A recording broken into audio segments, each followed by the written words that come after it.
So I was brought up Lutheran, and we went to church every other Sunday because my mom had to work. And then my dad was a truck driver, so I would go with him on the road with him, and we would have lots of stories related around God and Christianity. So those were all good. So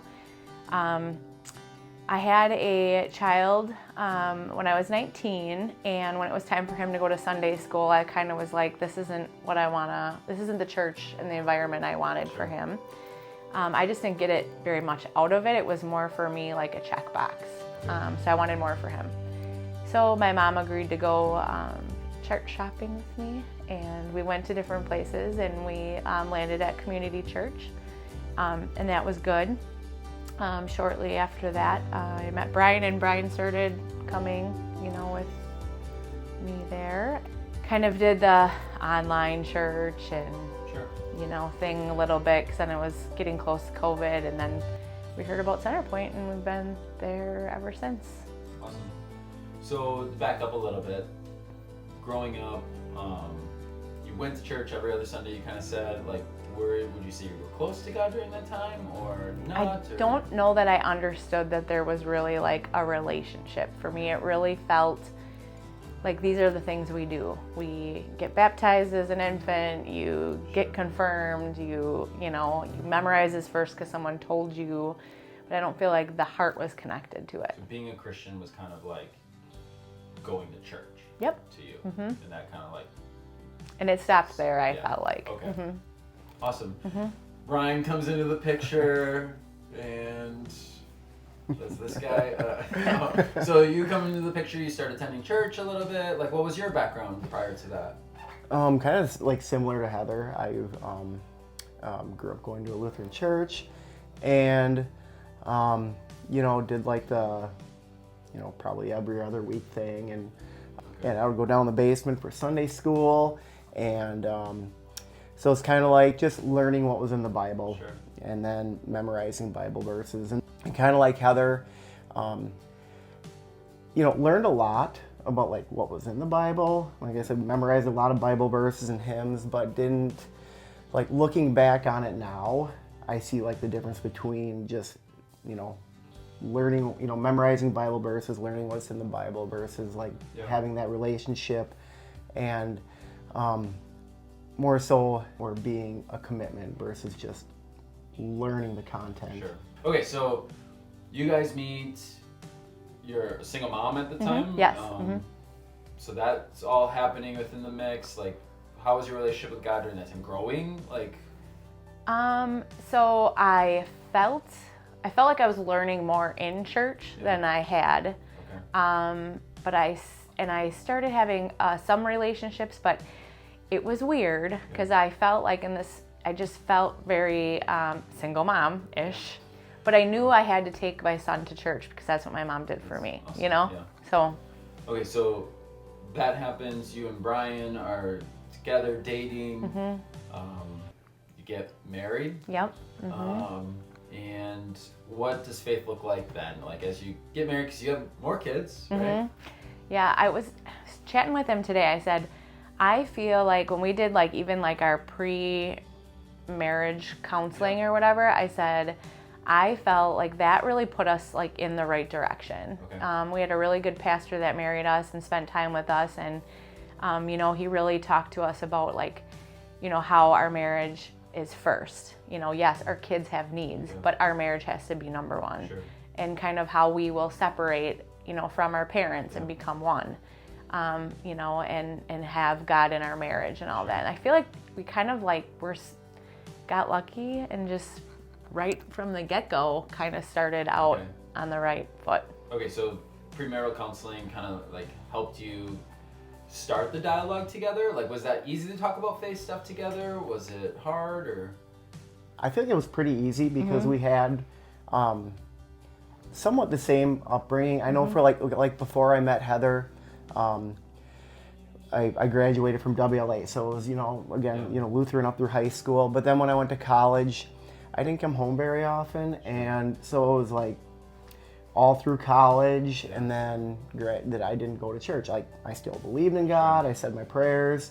But again, not quite living the lifestyle, walking the talk. Yeah. And then graduating from college, still, like, I didn't meet Heather until probably 5 or 6 years after I got out of college. So I feel like for me it was definitely like a blessing meeting her. Sure. Because and you guys met in a unique way, right? We're set up.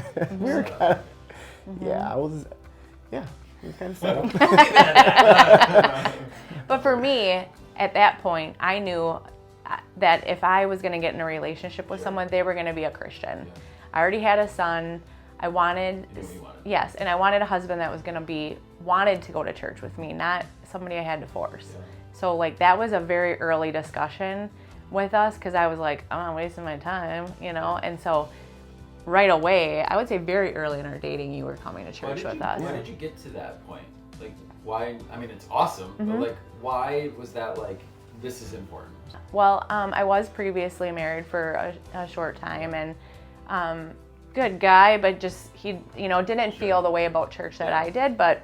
So you knew from the experience, you're like, yeah, I just really want someone that's gonna. And you saw that, like, I saw that at Community, that there was a lot of couples and families going together, and I wanted that. Yeah, and I imagine that was really hard, like, because that's like this prerequisite that's like, sorry, no. Yeah. You guys are, married. After that, like, you have some more kids, and with kids, life gets crazy, right? So, like, how was, like, your church faith, like, growing during that time? Was that easy, hard, or? I feel like it stayed the same. Okay. Yeah, I mean, life was a little busier, so we looked at a kids program there. So we were able to take them to that, and then teens. Volunteered in both of those. So just always being involved and kind of being at church kind of like set you up for not just like, I'm a Christian because I do that, but because like this is something that we have seen be fruitful in our lives.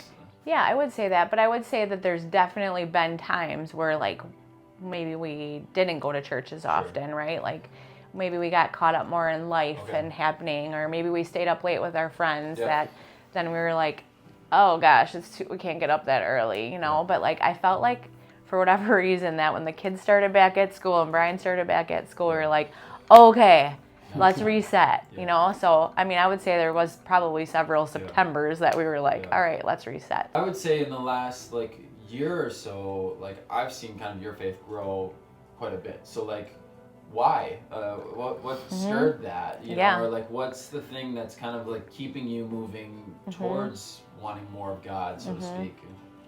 Well, okay, so I will say the one thing that really, for me, and probably for Brian too, but made me really want, okay, I'm going to really go to church. Like, I'm making the commitment. I'm coming every Sunday. There's a few, but I'm like, I'm going every Sunday. Like, this is what we do. Yes. And I will say it's probably watching Keegan, because he was very, like, into his Bible, reading his Bible when he moved out, And I was like, he's willing to meet me at church. And I was like, if he's doing this, then I have to make sure I'm doing this, I'm like, I can't let him go to church by himself. That would be weird, And then I'd say the next portion of it was life group. So that was huge. I did the women's life group, and I love all of those women, even though most of them are significantly younger than me. But I still feel like I fit into that with them very well. We have great conversations. We can not call each other out in like a disrespectful way, but like we encourage one another. And it just feels so awesome coming to church now and seeing those ladies and knowing more people at church, because it's so easy to just come to church and not talk to anyone and come back the next week. But then you never like have that family feeling, or you start growing those relationships. What would you say then, like now kind of starting back on that, of like being in the faith practices like more seriously, so to speak, any like new fruits from that, or like things of your life that you're like, I've noticed this, or like our marriage, our friendships, is there something that comes out of like from those practices that you get kind of gained? Well, I feel like with our marriage, it's almost like a cheat. Now, I don't want to say a cheat code, but It is. you know, all the answers you need. Like if we're going through this, if we're disagreeing on this, if we're having, you know, anything we're going through, or even maybe something that our friends are going through, there's always something that you can find the answer to in the Bible. I even feel like that, like with my job too, and just kind of helping remember like how we treat people, how we represent ourselves as followers. So I want to highlight what you just said, because what you said was really profound. Like you guys have found this kind of source, cheat code, you said it, for marriage, for life, for how to approach work. And that's because you guys have the same core value of like God's word, the Bible is truth, and like God's way of living is right. And so you're pursuing that together, but that is not what everyone does. And so like you guys have this commonality that brings you together, because what does God's word say about this? Okay, what does God's word say about like how to handle this situation? Like that's amazing that you both found each other to be able to do that, because now you're on the same page. If one of you is not on the same page, it causes some friction, right? It doesn't have that same core value. So that's amazing. The one term that I learned was that we're equally yoked. Yeah. And I wish somebody would have told us Yeah. what that was when we were young and looking, because that would have saved a lot of heartache, you know? And once you had preached about that, and I went back to my boys and I was like, don't think you're going to change somebody, just following someone that is equally yoked as you, because and our kids will talk about our marriage and they're like, we want a marriage like you. And that is like the best compliment. Yeah, absolutely. Absolutely. Okay, so kind of to wrap things up, I mean, like, is there anything that you feel like God's prompting you towards right now? I would say that like we've been more open with our friends about it. We've had more conversations with them, and whether they come to our church or a different church, that was something I would say in our like tighter circle I feel like was missing, and I feel like God is working in their lives as well, which is great. Was that hard or easy to start sharing that?